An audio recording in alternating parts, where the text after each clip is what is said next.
pag sinasabi nating kung halos may git 1 milyon ang kita po ninyo every 3 months to 4 months sa baboy, mas malaki ba? Every 3 months po sa baboy, halos 1 milyon po, 3 buwan at kalahati. 3 buwan at kalahati po, 1 milyon po ang kita sa baboy. 10 inahin po yan. So pag sinasabi nating kung halos may git 1 milyon ang kita po ninyo every 3 months to 4 months sa baboy, mas malaki ba ibigay sa inyo ng mas malaking income? Opo. Dito tayo sa isa lamang po sa mga kulungan ni Sir Elmer at i-share sa atin kung ano ba yung naging sekreto niya at gaano dumami itong kanyang baboy. Piraso. 14 na inahin po. 10 inahin po. Ay, 10. Tapos, Yung mga baboy ko.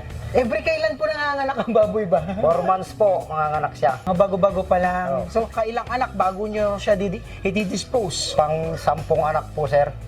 Yung manganganak siyang 10 beses bago siya pang-dispose. So, kung itong 10 po ninyo na mga baboy, na inahing baboy, nanganganak ng mga 10 to 14, kaya nyo kanina. Opo. 100 to 140 piglets, di ba? Ng mga biik. Opo, sir. Ang ma-generate ni Sir or lalabas na mga biik. Anong ginagawa? Po, sir, para mas malaki ang kita po pagka pinalaki mo. Ngayon, kinikip nyo sila, inaalagaan ninyo, pinapalaki nyo 3 to 4 months para ibenta. Biik na anak ng mga inahing baboy niya dito, siya mismo yung nag-aalaga.